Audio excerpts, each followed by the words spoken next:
Hello, hello, hello. Welcome to another episode of Couch Coaches. I'm John Lazaron, and I am joined by my good friend, who we call the Bandwagon Conductor, Richard Villaletti. How's it going, bro? Choo choo! The bandwagon is off to the finals, baby. Can you smell that? It's finals footy in the air. Oh, what a feeling, you know. Probably wasn't the result we were looking for on the weekend, but no one had their hopes up too much with that sort of team we fielded, and it just shows that it just helps to have a team sort of like, I mean, the Dolphins probably had a bit more to play for, and the fact that they were just throwing it around and having some fun and knew their season was over.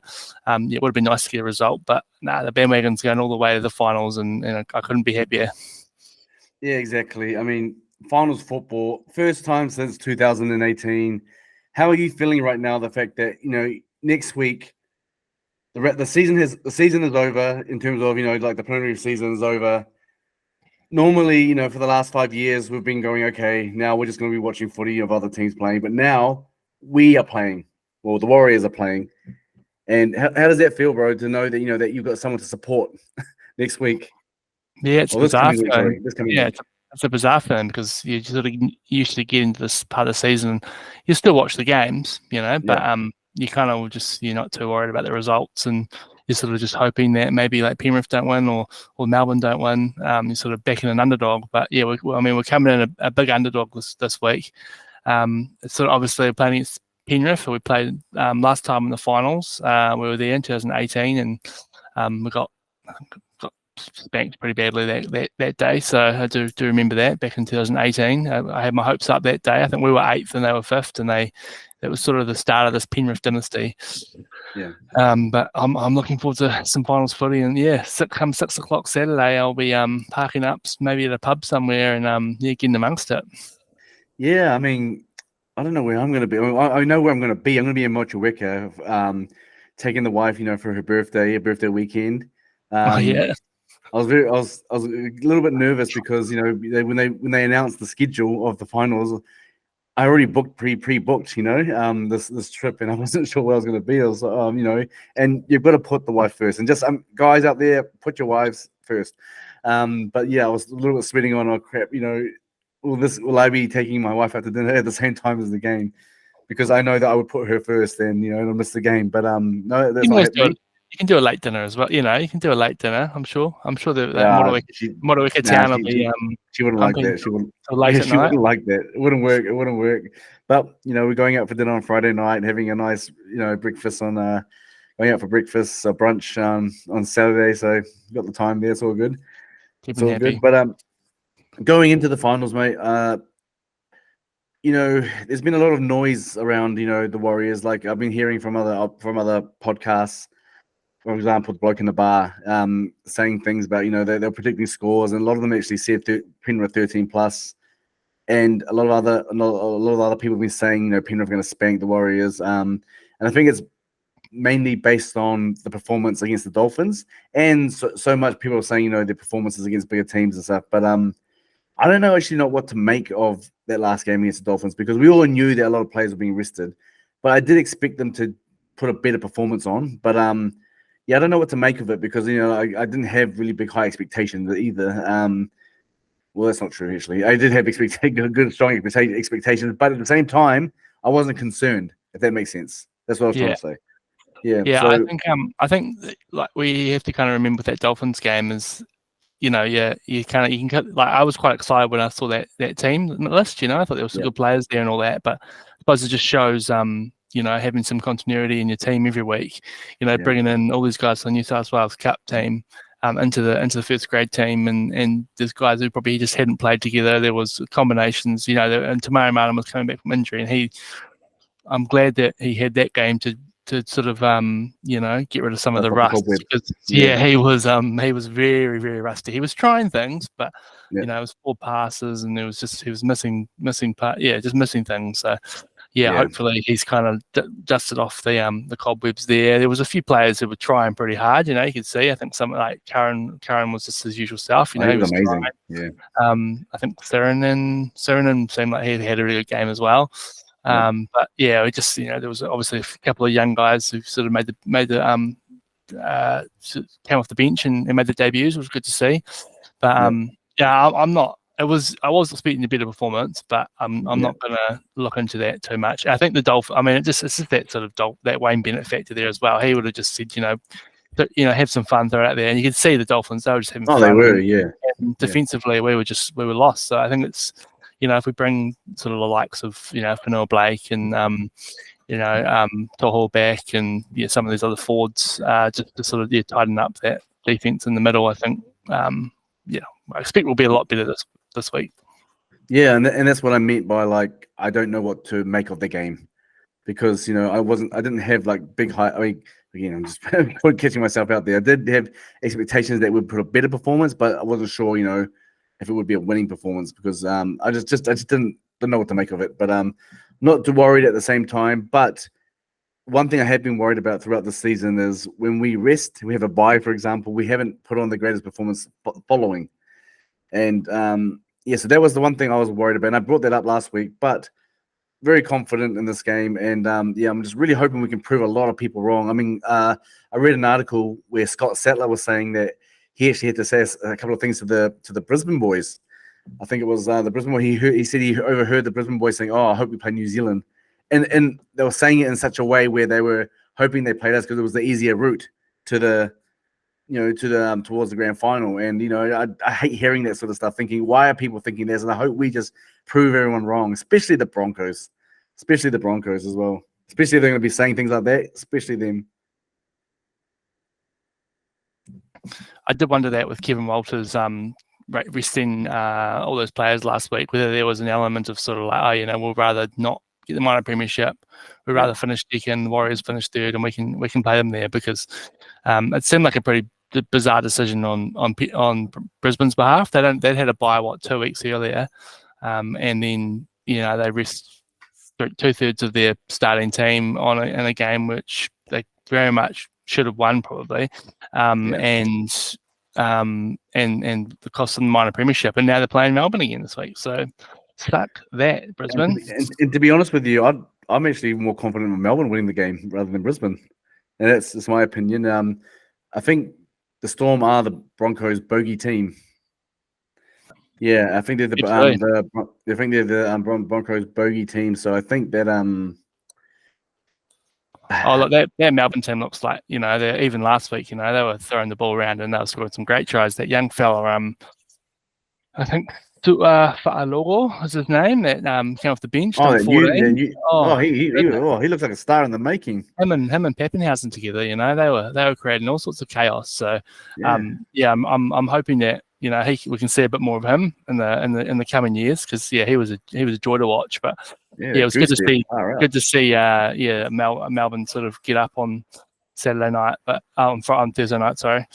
But it was a funny game, the Warriors game, and I don't really sort of just bad timing. We've been playing, we've sort of been just grinding out these tough ones, and then just to sort of, we had that 10-minute or that 2-minute period where we scored 2 tries, and I was like, oh, here we go. I checked the TAB, and we were down paying that $13. I was like, oh, that could be worth a bet. I didn't bet on it, and I'm glad I didn't because we obviously went on to lose, and as soon as Dolphins scored that next try, but we all need to be a lot better this week. And Penrith, I think we've lost 7 in a row to Penrith, so they're very much become a bogey team of ours. It's time for things to change, and we'll go into the team a little bit later, but we'll just quickly go to the other games because I think there's some really, really relevant games here because Roosters v Souths. I actually thought the Roosters would come over Souths. I actually think they're peaking at the right time because they were awful throughout the season, but they've been peaking in the last 4 or 5 games. I think they're on a 6-game winning streak, I think, actually. And I just didn't think that Souths had it in them, especially on and off the field. They've just been they've been marred by problems, and I just didn't think that they had it in them, and they didn't. And I'm despite that, I'm still surprised to see the Roosters in the top 8. I never thought that would happen. So I just didn't think that was going to happen. Yeah, I'd love to know what they were paying to make that 8, 4 or 5 weeks ago. There must have been, some good money on, value on offer. They've had they have been playing great, but they haven't really played good of teams. They sort of had like the Warriors. They probably had a pretty easy run in the last 5-6 weeks, and they've capitalised on it and won, and they sorted out their points differential enough to sort of. I think they're seventh, aren't they? So they're ahead of the Raiders. So the Raiders, if they're like minus 120 or whatever it is. But yeah, I mean, even and I suppose it's worth pointing out that Joe Mane was out as well for that game, and he's obviously a massive part of that team. So yeah, I wouldn't be. I think that Sharks Roosters game could be probably the closest of the four games this weekend. I think that could be a really good game, so. And I'm almost like I'm sure we might break it down a little bit more. But yeah, I wouldn't mind a wee little flutter on the Roosters again this week. But the South, what were they? They were first after 11 rounds, and they missed out. Incredible. One of the top contenders for the premiership, and look where they are now, 9th position. And honestly, I'm agreeing with you. I'm very wary of the Roosters, and we'll talk about who we think the dark horse is going to be in the final series a little bit later. But yeah, we're very wary of the Roosters, and I think they might have. For me, I reckon they'll get over the Sharks. But the game that was actually including the Sharks was the Raiders game. That was the game as well for me, because all those games had a lot of impact on where people were going to be finishing up. And all those games that happened, the Roosters winning, the Sharks winning, the Knights winning, meant the Rabbitohs and the Cowboys and the Eels had no chance of getting through. I mean, the Eels were gone and dusted a while ago, but yeah, very interesting to see the line. I mean, this is the top 8 right now as it stands: Panthers, Broncos, Storm, Warriors, Knights, Sharks, Roosters, Raiders. And a few weeks ago, we here at Couch Coaches did a prediction, our top 8, who we thought were going to make the top 8, and yeah, mine's gone pretty bad. But besides the top 4, mine's really bad. So I had Broncos to be number 1, Panthers to be 2nd, Warriors 3rd, Storm to be 4th, Souths to be 5th, Knights to be 6th, Cowboys to be 7th, and Seagulls to be 8th. That was my top 8 going on. Oh wow, you had Seagulls. That's right. Yeah. Yeah. I was down on them pretty early, but yeah. I mean, mine's not a heap better. I had Panthers 1st, Broncos 2nd, Warriors 3rd, Storm 4th, Bunnies 5th. Missed out. Cowboys 6th, missed out. Raiders 7th, and I had the Knights sneaking in at 8th. So obviously the Knights ended up 7th, and then the Raiders 8th. Yeah, so we were both 6 from 8, were we? Were you 5 from 8? Like that. I've got 5 because I only got the Knights out of all those other bottom 4 teams. But it's a funny game. It shows you what a funny season this has been, because I've listened to a lot of podcasts as well. They're doing the same thing, showing reading out their predictions from earlier in the year, and everyone was off. Everyone was picking the Eels to be there. Everyone was picking Souths to be there. There were a lot of people picking Roosters to actually take out the minor premiership. Brisbane were going to be outside the top 8. They were my minor premiership. So yeah, so it was looking like a pretty bad bet for a while, but hey, it's still possible now. Yeah. So again, it's been a funny season. I think a lot of people didn't predict the way this ladder was gonna end up, and it's good for the game. It's good for the game. It's especially good for Warriors fans because as the bandwagon conductor would say, all aboard. It's good to see it. It's good for rugby league in New Zealand as well. So it's great. It's awesome. Yeah, it is. It's great to see the Warriors there. Great to see the Knights there. Shout out to the Knights. Great, incredible season from them. They were sort of looking like they were going to be sort of just missed the mark this season, but they've just finished so strongly with it, 7 or 8 wins in a row, and they don't look like slowing down. So they're ones to look out for. I'm scared of them, mate. I'm scared of them. Yeah, I'm actually scared of them. And the Sharks. I think we both sort of were writing the Sharks off 4 weeks ago, and they've sort of got back in there, and they finished 6th and got a very one. Yeah, they're playing at home this week to the Roosters. So, and then the Roosters sort of coming from nowhere. So it's actually been one of the great seasons recently. When you think about it, it's kind of a shame almost that Penrith have just been a little bit better than everyone the whole time, and I suppose the Broncos have been great as well. But yeah, I mean Penrith the team to beat. I think they're pretty similar on the. I was just having a look at the sort of outright winner odds before, and they're both about 280, 290 odds. So they're obviously the two favourites, but there's definitely a bit of value to be had a bit further down that list. So yeah, I think so. And I think for me, let's talk about the dark horse of the finals, okay? Like, we're going to bring that up. And I just think, because we're talking about it now, we might as well just talk about it a bit more. For me, the dark horse, I've got two dark horses, to be honest, and it's the Knights and the Roosters. They're the ones I'm wary of, especially for the Warriors, because when the Warriors play the Roosters in particular, we don't have a good history against them. So it's those teams that I'm more concerned about, because the Knights are on a hot streak and doing really well. And yeah, I've said it for the last few episodes. They're the team that I'm wary of going into the finals.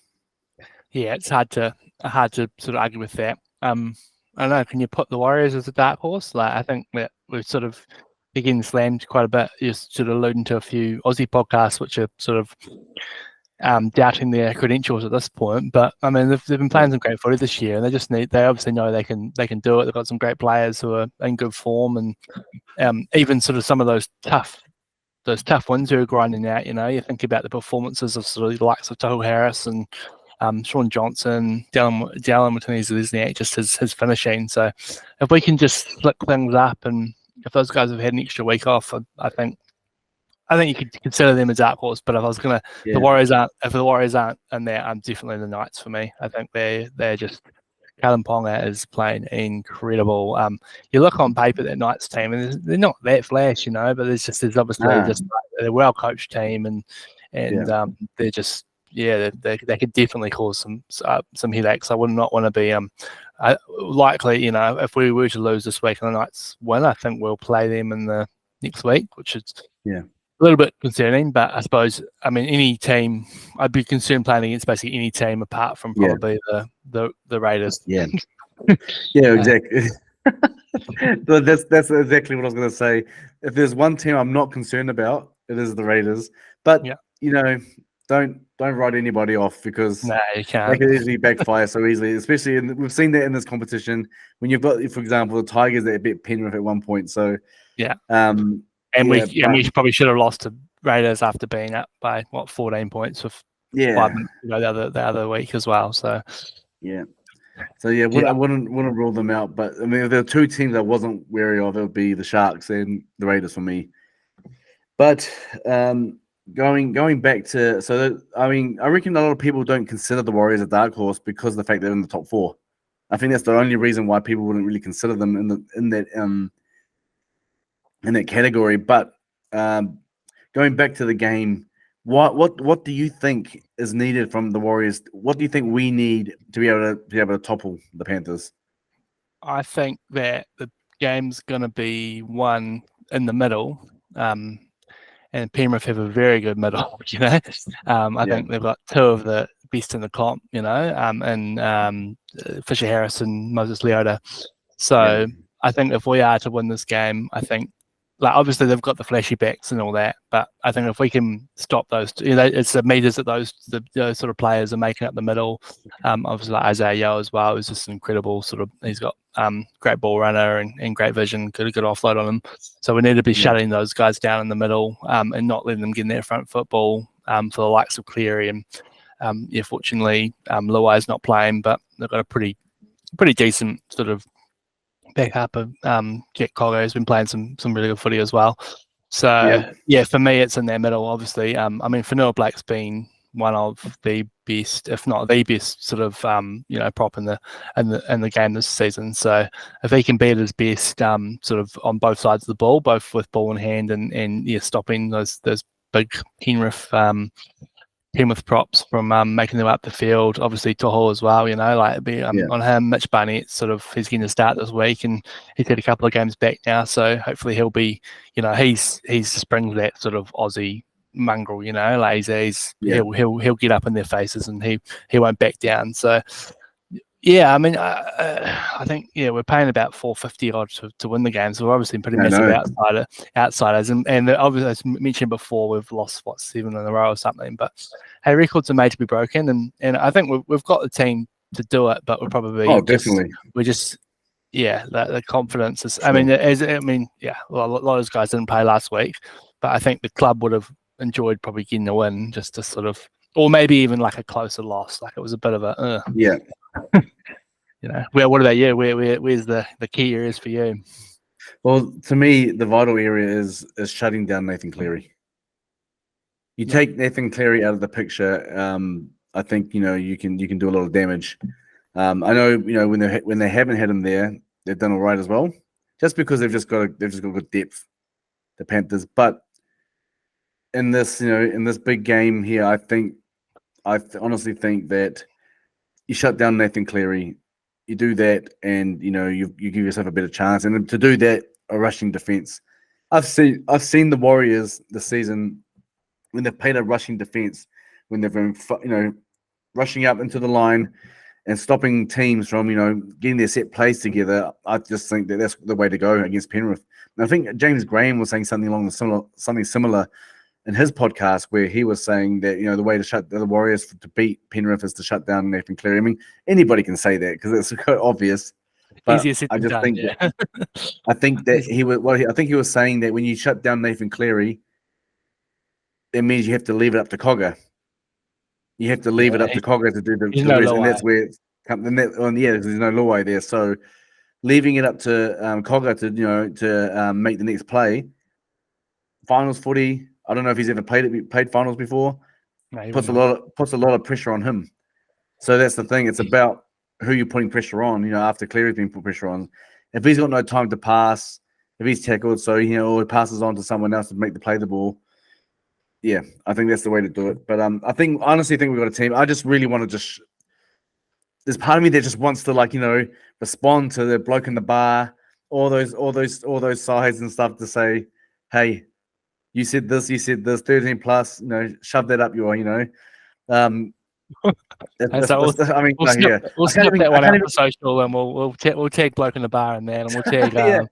If they're listening, because I've met Dennis Kemp before. He probably won't remember me. I was a journalist at the time, and I met him when he first came to the Warriors, and I did an article on him. It was him and Joel Moon and Jacob Lillyman. They'd just come to the Warriors, and I did an article on them. And so I don't think he'll remember me, but but I remember when I was listening to a bloke in the bar. He said Panthers 13 plus, and I was very livid to the point where I couldn't even get the words out of my mouth right now. Just before, I couldn't even get the words out of my mouth. I was very, very annoyed, considering that he was a former Warriors player. I know he's just been great clubman, one of the great Warriors of all time. He'd be in your top 5, wouldn't he? And up there with Stacey Jones and Simon Mannering. And I don't know. I want to go that. I want to go that far, but Dennis Kemp. I don't even know how he feels about his time at the Warriors. But I don't think he has. I think I do listen to a podcast about his time at the Warriors, and I don't think he has very fond memories of it from memory.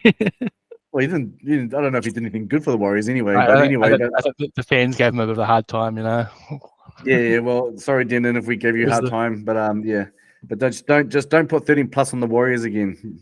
Very disrespectful. Very disrespectful, Denon Kemp. In saying that, love your podcast show. It's actually a really good show.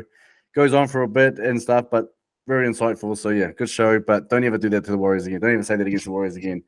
But So the side. Let's go into the side for this week because it looks like a very stacked team. Yeah. Where is it? Yeah, it doesn't get much much stronger than it is really. I don't think. I mean, it's basically full fit apart from probably Metcalf, and then obviously Tamari Martin's a pretty good backup. As I said before, I really just hope that he's dusted off some of those cobwebs because he was not great the other week. No. Well, as expected, fullback chance, wing Dallin. You got Rocco and Adam Pompey in the centres. Pompey, good milestone for him. Played every single game, every single minute of the season. Yeah, every single minute of the season. Marcelo Montoya on the other wing. Tamara Martin at 6, as expected. Sean Johnson at 7. Adam Fanua-Blake at 8. 9, Wade Egan. 10, Mitchell Barnett. 11, Jackson Ford. So he comes back into the starting lineup, and Josh Curran goes back to the bench. Marata is at 12, and thankfully Tohu Harris at 13 and captain. There were concerns about him not being able to make the field for this Saturday, but he's going to be there, so that's awesome. And reserves, which is the way I like it, because this is how we started in the start of the year when we started making some really hot runs. 14 Dylan Walker, 15 Jazz Tavanga, 16 Bailey Sirenen, and 17 Josh Curran. I think that's a really good bench, having Jazz there, because no disrespect to Bunty, but I just don't think he, in terms of the picking order for props, for forwards, front rows, because Jazz can do that. I think Jazz is well ahead of him, in my opinion. So I'm liking that he's back in the side as well.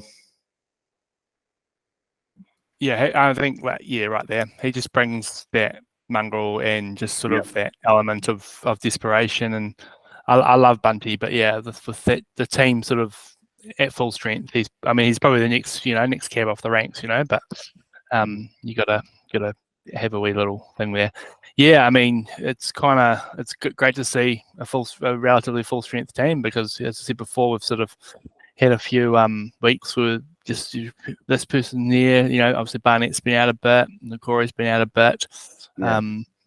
Harris, do we know about Toho? Like, is he actually, have they said whether because it didn't sound like it was great last week, but because he's a classic sort of, like, they'll name him and then he'll be a last minute kind of thing. So I hope that I really hope he plays. Obviously, he got a couple of pretty good and play that they can sort of move things around a little bit. But the one thing is just the one concern is probably the weighting factor. If he gets injured, we've sort of talked about a couple of times in the podcast last few weeks. If he gets injured with no Lussick, Lussick's 18th man, but with no Lussick on the bench, we'll probably rely on Sirenen or Jazz to sort of play dummy half. And on a game like a finals game, it's a big risk to take, because we have had a number of games this year where Egan's gone off for injuries or head knocks and so forth. So that'd be my sort of one concern with the team. But I think they probably had to do it. Just bank on the fact he should be an 80-minute hooker, and then if he does get knocked out from a dirty play, then Lussick's there, and 18th man can come on and fill that void. So it's a good team. Hope not. Yeah, no, that's Let's hope not.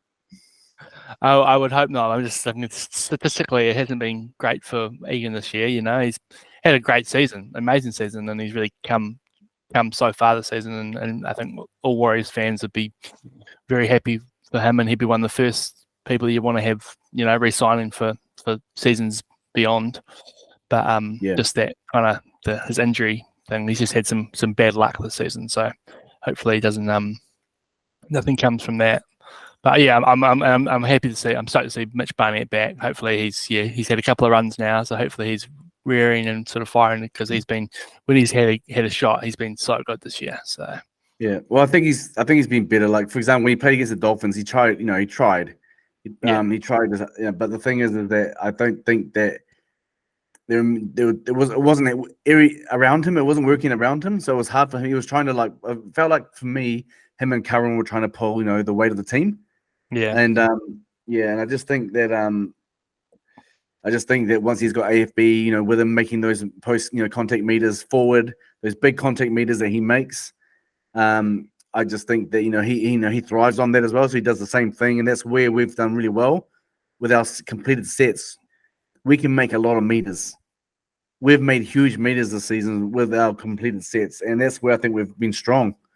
And then with our defense keeping them down there, that's where we've been strong. I've noticed that in our side, and they've got to stick to that game plan, because that kind of game plan, simple game plans, will still win you the game if you can keep that down there, and will obviously score the points. But I think this is a very stacked team, and I think Tohu, in answer to your question before, is Tohu okay? I think I don't think he'd be playing if he couldn't do it, because we do have a life. We do have a life. Yeah, we do have a life in this final series. But who would you you said it before. You said you wouldn't want to play the Knights. Is that right? You wouldn't want to play the Knights if we lost and we had to go on and play one of the teams that of those teams. Yeah, no, definitely the most. And then then Roosters, then Sharks, then the Raiders. But the Knights just seem like they're Oh, just playing great footy, and they're winning games and scoring heaps of points. And I think it might be, I think if we play them, it could turn into a shoot off if we can just get our, like we've obviously had some defensive issues, but equally had some great attacks. So yeah, I think if we did end up playing nice. I was just looking at the Penrith team. Did you watch the minor premiership? The presentation of the minor premiership and after the Panthers and Cowboys game? I didn't. No. Have you heard about what Andrew Abdo said about Dylan Edwards? Oh yes, I heard about that. Yes, yes. I saw the pictures of Dylan Edwards' face after he said it. Yeah. It was like I was watching it live, and then I think it was like 192 assists. He said, yeah, and like he's like, obviously like it takes a team to win a minor premiership. But I just want to shout out Dylan Edwards for 192 assists. I don't know what that means. Or the look on Dylan Edwards' face has summed it up. Huh? That'll win you Dally M every year. Oh, it was incredible. Yeah, I just want to know what he was trying to refer to in saying that. Like he just stuffed some other stat up, and I don't know, but yeah, Dylan Edwards, good player. Yeah, I mean, I'm just looking through that Penrith team, and there's some very good sort of players there. Where do you think? I mean, it's if you're a Penrith fan, where are the Penrith looking to win the game? Are they going to be running at that left edge? Do you think that we're going to tighten up that with Tamari Martin there? Or I think any team would still, even with Tamari Martin there, I still think they would target our left edge. I'm not concerned with Tamari Martin. I think he's a sound defender. He had to be. Because he played fullback. He's played many times at fullback. Not at the Warriors so much, but at Brisbane last time he played before he came to Warriors, and he was a great fullback. And there were even, I remember last season people were saying, don't get rid of Tamari Martin, keep him there because he's done a good job. But I don't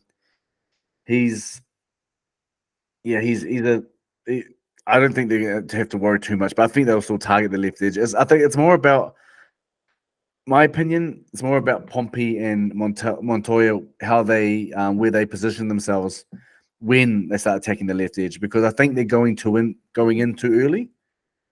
So they're drawing on Pompey in too early, and he's falling for that bait. Because a lot of the tries that the opposition have scored in the last few games have been right on the wing, right, where the wing has a lot of space, because they're drawing them in too early.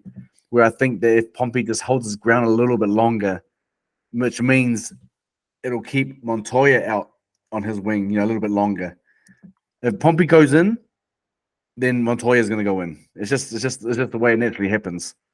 Yeah. And I think that's where they've been going wrong. I think that's where they need to fix it. So I think hopefully Tamari Martin will have a big play in there where he doesn't, just because I think Metcalf as well was doing the same thing where he was going in too early as well. But in answer to your question, yeah, I think I think any side I think any team that will be playing the Warriors right now will be targeting the left edge, which is especially when you've got a halfback as talented as Cleary, like as talented and with as good as vision as Nathan Cleary has. I'd just love to see, because like Montoya, when he puts on those big defensive hits, I'd just love to see one of them early in the game, just as a little statement, just being like, oh yeah, try that again, So he's been a bit off though. If you notice, he hasn't been himself over the last few games. Normally, like he's scored some amazing tries, and a lot of his amazing tries have come through, bursting through tackles and stuff, bumping people off, and it hasn't happened really. It's more been the opposite, and he hasn't been. Something's off for Montoya at the moment, and not trying to put him down as a Warriors fan. Because I know that a lot of Warriors fans, especially the bandwagoners, people on your coach line, they've been as soon as something goes wrong, they stick the knife into the back of a lot of the Warriors players, and so I'm just being observant here that he's just been a little bit off on the last few games. So hopefully he's remedied that. Hopefully that left edge has been just remedied to a point where they just hold Penrith out, because that's where I'm sure they'll attack that left edge all the time. Yeah, I think he scored a try on the weekend, didn't he? It was first in a while. So hopefully that can just be a little bit of a confidence booster. There was another moment where he sort of kind of got close to scoring a try, but he could have just broke a couple of tackles, which he may have a few weeks ago, but we'll see. I think he's sort of he's done enough. Like there was obviously a lot of talk about whether to bring Kossi in and all that, but they're obviously sticking with Montoya, and you'd imagine for the whole final series now. So, would you have gone with Kossi if you were coach? Nah. Oh, it's a hard one. I like Montoya, and I mean, yeah, he's had a few off games, but he's just such a big body, and he still does a lot of really good work running it back from the kickoff. I think that's sort of like, that's our back three, one of the best back threes in the comp for doing that. So what matchup are you most looking forward to? I think I'm looking forward to the battle of the fullbacks myself. Dylan Edwards versus Chance. I think that's going to be two of the best fullbacks in the league. Dylan Edwards is just 192 assists in the season. Doing so well, and then obviously Chance has just been incredible for the Warriors. So that's there's plenty of exciting matchups around the field, but that's my number one. No, for me it's the forwards, the props, the battle of the props. Like you see, Mitchell Barnett, AFB v Moses Latoya. Leota, sorry. My bad. Leota, Latoya. My bad. And James Fisher Harris. Yeah, all right. Okay. I can have an off moment sometimes, right? I like that. We've got Wigan from last week, and now we've got Moses Latoya. Yeah, exactly. Some sort of combination of very tired, Marcelo and Moses. Yeah, I like that. Oh no, plenty of things to look forward to in that game. A couple of other pretty exciting games as well. I mean, so are you picking the Warriors? You think they can get upset? I'm going to pick the Warriors every all day. I mean, like, if I'm going to be realistic, it will be a hard game. I'm just going to be if you're going to be realistic, but I still think we have the side that can do it. I still believe if the Eels can go to their home ground and beat them at their home ground, the way they've been playing, we can do the same with our roster. Yeah. I just think it's a psychological thing as well. I think you just need to have the belief in them they just need that belief that they can do it. Yeah. And hopefully that's what's been injected into the Warriors of 2023, where the players are now believing that they can actually do this. And that's why that's why we're in the position that we're in. But it's like it's more like I just hope it's like a psychological. I hope they can get that out of their minds that that Penrith is unbeatable. It's kind of like when the Black Caps play Australia. Sometimes you feel when they go into those games, they've got the team that can beat them, but a lot of the times it's psychological where they get a little bit nervous and they just get real nervous. So it's kind of like that kind of thing. If people don't watch cricket, then you won't understand what I'm saying. But I just think that there's a psychological barrier there, a little one, just like with the Roosters kind of type thing, kind of like with the Roosters. And I just think if they can overcome that, then it'll be a good game. So I just hope, like I said, we can prove a lot of people wrong. And we'll probably we haven't really talked about it, but the fact that Webster was obviously he's been in that Penrith system for a few years, so he'll know, he'll have a few little tricks. Yeah. And when we played them in, I think it was a Magic round, we lost like 16-6 or 18-6 or something like that. But I think we gave them a good go, and I think maybe they scored a sort of late try to sort of run away with that. But we were in the game. I think maybe we even scored first, and we were in the game for a long time. So we I think we have proved that. I think before that, like the last two games have been like 40-12 and 44-6 or something. So there've been big losses. So it was a much improved performance. So I'll probably have to say that I think Penrith will win. And if I was tipping it, I'd tip Penrith, but I'd obviously be absolutely over the moon. If the Warriors, the bandwagon I'll be leading the bandwagon all down Courtney Place, I think. Yeah, no, I'm still sticking with the Warriors. I still think they can do it. Like I said, if they can overcome some barriers, they will be fine. Who else have we got for the finals? Did you see they're going over in a private jet as well? Oh yeah, I saw that. A 65-seater private jet. Yeah, the club's forked out, and they said, it's costing us a lot of money, but it's worth it. We're going to treat these, they've deserved it. So it's just a little mental thing, which is just going to make the boys feel, a little bit little bit more special, and it can't a nice little comfortable ride over. Hopefully, get to treat themselves to a soda and lime or something. So. I think the Warriors had their awards night, and I think I watched Dylan Walker, doing an interview, and he was saying, "Oh, we're on the waters tonight," sort of thing, because yeah, well, they're probably not used on it. And so they wouldn't be used to having work to do. They'll be used to probably having Mad Monday on Monday and then having the awards on Tuesday and awards on Monday. Why were there awards before the finals? That's what I'm thinking, to be honest. But I think anyway. I think quite a few clubs did it yesterday. Yeah, it's just what they do. Like I think they always did it the week before because they had to buy. Yeah. What about the other games for the finals? Who we got? We got Brisbane v Storm. We spoke about it a little bit earlier in the episode, so I don't think we need to go too much into depth into that. But I still think the Storm are going to trample them. Yeah, I like the Storm. I like the Storm here. I think that there'll be like a mental thing with the Storm winning that game last week. Agree. And I think, a lot of these guys know each other pretty well. It's a sort of obviously the Melbourne have always got that Queensland Origin connection, and then there's obviously plenty of Origin players in there. So there'll be a few guys that know each other pretty well. But with the Storm, with the likes of Pappenhausen, looks like he's sort of getting back. He's obviously not back at his best, but he had some moments and showed what he's capable of. He's not far away from it, is it? So Another great battle of the fullbacks. If I actually haven't checked the team. Is Pappenhausen? I'll just check quickly if he's starting fullback over Meany. I'm sure Meany will start, and Pappenhausen will come off the bench. I'm assuming here. Yeah, I think so. Meany's been pretty good, eh?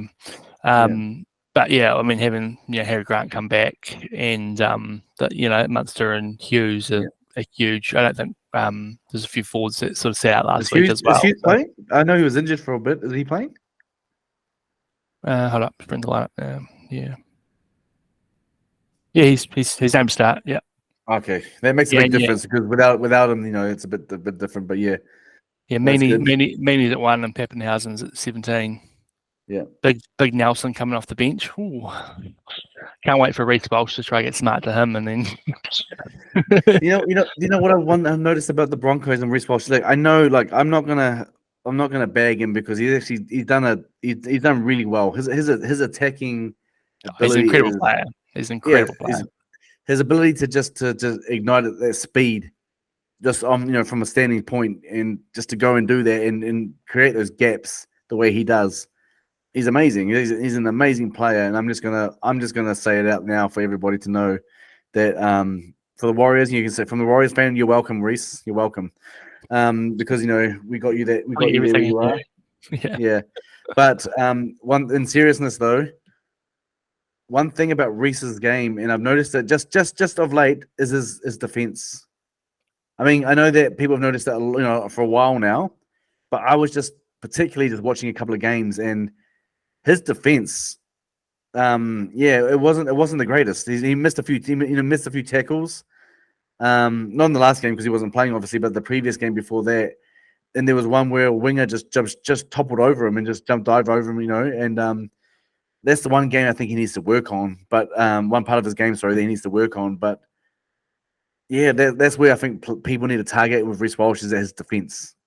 Yeah, well, if you've got a player like Pappenhausen coming off the bench, he might be able to, get a little gap through the line, and then if you leave Reece Walsh exposed, and then then Melbourne have also got 2 pretty good halves and a and a dummy half who can also sort of break through, cause some chaos. So yeah, I'm sure that'll be part of that Melbourne game plan is just to try put some pressure on Reece Walsh defensively because. Yeah, with ball in hand, he's just an absolute joy to watch. But yeah, you're probably right with his defensively. But yeah, it looks like Brisbane have sort of named their number 1 team for this week. So Reynolds is back as well. So it's big in for them. He obviously sat out a few weeks ago. Yep. Plenty to look forward to in that game. But yeah, I think I'm gonna go with the Storm. I think they'll just that mental sort of step above Brisbane getting that win agree. last week, and the Brisbane team's been good, but still a bit of an experience there, as far as kind of finals footy goes. So, Bellamy will know what to do to sort of exploit that inexperience, I think. Yeah. So I'm agreeing with you, Storm. There. The other final match. Who have we got? Roosters. The Sharks. Yeah. I'll give it to the Roosters. Yeah, it's a hard one. I think it is going to be a very good game. I actually haven't checked the odds for it, but I imagine it's pretty even. Like, I think the Sharks are they've been a bit all over the show. They sort of started pretty well, and then they had a bit of that mid-season lull, and when the Warriors sort of had that big win over them, and then we sort of wrote them off, and then they had a couple of really good wins, and then they I think they lost 2 weeks ago, and then last week obviously had that convincing win against the Raiders. I think it was quite close until there was that Sebastian Chris was sent off for that tip tackle. I think it was about 12-6 at that point, and they ran away with it after that, 24-6. So they'll take it. I'm struggling to sort of make a pick on this one. I think that, although I've said that the Roosters are sort of flying and they've been playing some great footy, they haven't been tested against very good teams. And the Sharks playing at home, I think I'll have to go with the Sharks. I think they'll just be a little bit too good at home, but definitely a 1-12 or even like a 1-6. Yeah, me too. I mean, I just think they'll be too strong for the Sharks. I mean, Sharks got in there and they've been doing I know they've been playing pretty well over the last 3 or 4 games, but I still don't see enough. I haven't seen enough to think that they're contenders. I mean, Wade Graham's last will be Wade Graham's last home game as well. So we've got to remember that these games, they lose, they're out. That's them. It's elimination finals. So that's the other thing. In Knights versus Raiders, I have no questions about that. I think Knights will punish them, to be honest. I think it's a 13+ game as well, to be honest. But I don't want someone, a Knights fan or a Knights podcast to come back and say, John Lazaron, I can't believe you said that. Just like what I just said to Devin Kemp, I actually think it'll be a 13+ game. Yeah, I mean it is still finals footy, so I'd probably go for a slightly closer game. But it's this Knights team are just playing too good. Raiders are now missing. I think he accepted like a 5 or 6 week ban, didn't he? Yeah. That was. I don't know what he was thinking, to be honest. I mean, it was bad. Like you looked at it full speed, and then you looked at it slowed down, and neither of them. I think he just accepted. He didn't fight it or anything, did he? He just accepted it and knew it was bad. And bit of a shame for him, but it's a silly thing to do, and you got to get that stuff out of your game. He'll hopefully learn a lesson from it. Yeah. But with Raiders with him out now as well, it's hard to give them too much of a hope. But no, I'll go 1-12. Knights 1-12. All right. Well, we've got our picks for the week. One thing I wanted to bring up. This is still footy related, but it's something that we brought up last week in our show, and it actually brought a lot of attention. Got a lot of comments. Got a lot of comments this week. I'm pretty sure you did as well, in regards to who we thought were the our top 5 sexiest NRL players. And the first person to give me I got a lot of stick from it, to be honest. But my wife, for example, was the first person to point out that I mean, I'll read you her comment that she made. I mentioned my wife wasn't happy that Shaun Johnson was not on that list that I made, and she wrote, I mean the list should start and end with Shaun Johnson. He is the list. That was her comment. On that. So she was not impressed that Shaun Johnson didn't make my list. There was actually, I think someone posted on Instagram saying the disrespect from both of you for not having Shaun Johnson on the list. I'll just check who that was. Oh it's from Dan J. Pfeiffer. No SJ in either team is a tragedy. Very disappointed. We asked the and then Don McCormack, he got in there and said, Yeah. I heard that Don McCormack guy is a bit of a Fabio, talking about your comparison to Nico. I think Nico Hines there. So. Is he not like the on the cover of a romantic novel where you have that guy sitting on a horse, and he's got his shirt open wide and the long hair. That's Nico Hines right there. That's Nico Hines right there.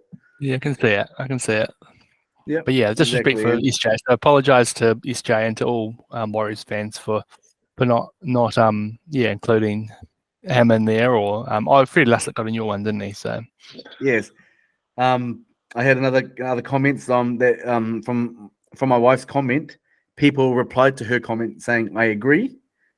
Another one was from Anna Maria Carol Ron. She said, "I agree." Another person, Stephanie Andrew, also agreed. And then my wife put another comment on there. I can't believe you said you can't think of anyone in the Warriors. Hand palm emoji over the face. I think you both need to do a wives edition top 5 list. That's what she said. And then another Did person. you get a top 5? I haven't asked her. No, I haven't asked her because I don't know. I don't think she knows anyone else but Sean Johnson in the NRL. I think that's the only person she knows. Jonathan Vega, my cousin. Nice one, cuz. That was a crack up, and I agree. Sean should have been on that list. So even he said that, and I'm like, I'm getting roasted, left, right, and center about not having Sean Johnson on that list. Well, we're both getting roasted. We're both getting roasted about that. We'll take it. Well, so what are we going to do this way? We're doing our 13, our top team of NRL Hotties, are we? Yeah, exactly. So to carry on, so everyone that's listening or watching, to carry on, we had a top 5, hottest NRL players, but we decided to, this week to do 1 to 13 who we think our hottest NRL players are in their positions. So you want to kick us off, mate? Yep. So start on number one jersey, Reece Walsh. Yep, me too. Me too. Can't deny the beauty of the man. Yeah, exactly. On the wings, I've got Ruben Garrick and Dallin Oitini-Zelezniak. I've got Ruben Garrick. Yep. Mainly just for his hair, I think. For Dallin, for his hair, it's the perm. Yeah. Who's your other one? I had Jesse Arthurs.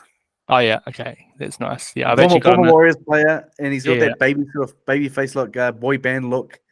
I think I think I think I would have him as my as one of my wingers. So yeah. I've got him actually in my centres with Joe Manu. Oh, looks like we've got the same taste in players. Same taste in players, mate. I've got Joey Manu on one centre. I've actually got Dylan Walker in one because if you look it up on the NRL website, Dylan Walker comes under centre. He comes under centre, so technically he's in there. I remember that. I think last year playing NRL Fantasy, he was still classified as a centre. It was a half or must have been a middle or a centre. I don't know. Yeah, I'll give you that. My halves, Dylan Brown, and your wife would be happy. I've got Sean Johnson in there at 7. Oh, mate, are you just doing? Are you just bowing down? No, I love SJ. I know you do, but in terms of the looks, I mean, how can you go past Nico Hines? Come on, how can you go past the Simon Mannering Award winner, the Players Player, the People's Choice Award? He absolutely carved up the awards last night. If you're listening right now, I mean, picture this: picture that novel with Nico Hines, on a horse, open shirt, with the wave, his locks coming, just in the air. Just going through the air, I think he's definitely the most beautiful halfback in the NRL, and I've got him there with Dylan Brown as well. Yeah, so we're pretty much on par, except for our halfback. So I'm probably gonna get roasted again by my wife when she hears this, but it's worth it. Not only did you not have him in your team, but you heckled me for putting him in my team. Moving to the props, I got Joey Tapine and Jared Wallace. Yep, I've got Joey Tapine. I did have Jared Wallace / Eddie Blacker. Eddie Blacker, I think he plays for the Penrith, plays for the Panthers. Don't really know him. I actually don't really know much about him, but I saw I saw his picture when I was looking up the team lists, and yeah, I got lost in his eyes. So yeah, Eddie Blacker in there. So yeah, that's me. Yep, that's me. Yeah, second row, I've got two guys that made my top 5, Cameron Murray and the best eyes in the NRL, Josh Schuster. Just watching Cameron Murray run out and for the Rabbitohs the other day, I think he had the tape around his head and everything. He's a beautiful, beautiful man. And then obviously Schuster, those eyes, just wowee. Yeah. All right, fair enough. So was that your 11, 12, and 13? No, that's 11 and 12. My 13's Okay. Pat Kerrigan. Okay. You imagine him with the flowing locks being the Fabio on top of the horse. I don't know if you saw the Broncos had they had a photo shoot and they were like they had the cowboy hats and the cowboy shirts and everything. He was one of them. He looked glorious. Yeah, I wonder if Dennis Kemp ever did that when he was at the Broncos. Good question to ask him if we ever get in touch with him one day. Were you ever part of a photo shoot? With on top of the Bronco with the cowboy hat and stuff. And if he does, where are the photos? I'm not mocking him. I'm just asking, because he brought up a little bit in this episode. But Paddy Kerrigan can come down to Dakota on Courtney Place in Wellington and ride the mechanical bull. I haven't been to Courtney Place in a very, very, very, very, very long time, mate. Yeah, you're not missing out on me. Nah, not my scene. You know me. He's not my scene. I've got a Ryan Couchman. I think that's how you pronounce his name. Again, as a player that I don't really know, but just someone I saw his face and I thought, you are beautiful. Who's he play for? I think it was. That's a good question. Is it Dragons? Yes, Dragons. That's right. Dragons. Yes. Yeah, I've heard the name before. I think. Yeah. Yeah. So yeah, I've got him there. I've actually got another. He's a Panther, but he's a Kiwi connection as well. Scott Sorensen. Oh yeah. Scott Sorensen. Yeah. I think he's got a bit of a good nice tan on him, and he's got nice light eyes. And I think that that just that nice tan brings out his light eyes as well. So yeah, Scott Sorensen. I think I heard that he was when he was on the Footy Show, he was number 49 on the hottest list, and yeah, I think that that list didn't do him justice, to be honest. that list did not do Scott Sorensen any justice there. We need to find that list to compare it to ours. If Scott Sorensen ever hears this, mate, I think you're in the top 13 of NRL players here. So and I've actually got Cameron Murray in the 13. I'll have him there. I've got Cameron Murray there. So yeah, that's my 13, mate. Nice. There's some good looking players there. Yeah. I mean, I don't know what's going to happen to me after my wife finds out that Sean Johnson didn't make my list. But you know what, Nico Hines, no, he's the best number 7, good looking 7. I mean, in the NRL. Yeah, love that. Yeah. Right. I think we've talked for long enough, haven't we? Yeah, we have, and look, I think we're a bit overexcited right now with being the finals. A lot of the. I mean, how good has it been? How good has finals fever been in New Zealand? Like everywhere you go, up the wires. Everywhere you go, all videos left, right, and center. You're seeing on social media. At supermarkets, everywhere. I love all the supermarket ones. Even the politicians are getting in it. I see Chris Hipkins, the Labour Party launch. He gave them a shout out. I was put myself to the pain of watching some national and policy announcement today, and both Christopher Luxon and Christopher Bishop both managed to sneak in up the wires. And at the end of the it was like a stuffed live stream. And so on the NZ Herald today, there was actually an article about up the wires asking, trying to figure out the origins of it, and no one can figure it out. It's a mystery, isn't it? It's a bloody mystery, and I don't know what. I mean, again, I will always say that I prefer the Warriors. It is catching on. Podcast in the off season, maybe. Yep, we will. But it is catching on. I do admit that, but it will always be up the Warriors for me. But I'm loving the finals fever, and it's going to be interesting to see what happens this weekend.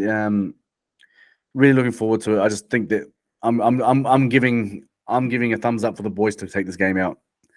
But then they'll have another rest, which means that's where I get worried about. That's where I get worried when they have rests. It's just a strategic loss this week. Just so they don't get it. They don't have to have a bye, and they can just keep playing and then keep in the zone. Well, I'd rather them had that rest, to be honest, and the other teams, playing their hearts out, bruised bodies, sore bodies, and when they come against the Warriors, Warriors will be more, just have a bit more energy in them. But especially if it means we can avoid the Knights. Yeah, exactly. Agree. Well, I think we'll wrap it up there. How's that? We've talked a lot. But I wanted to give one quick shout out before we go. Let me just should have pulled this up before. Not to Don. The Dom? No, Chris Gray from Devonport. I wanted to give a shout. I told my sister I would give Chris Gray from Devonport because he's actually a friend of my sister's. He actually listens to our podcast. He said he loves it. He's a Warriors fanatic. He's been listening to all our podcasts. Apparently, he says he loves it. My sister messaged me to tell me that. So I said, you know what?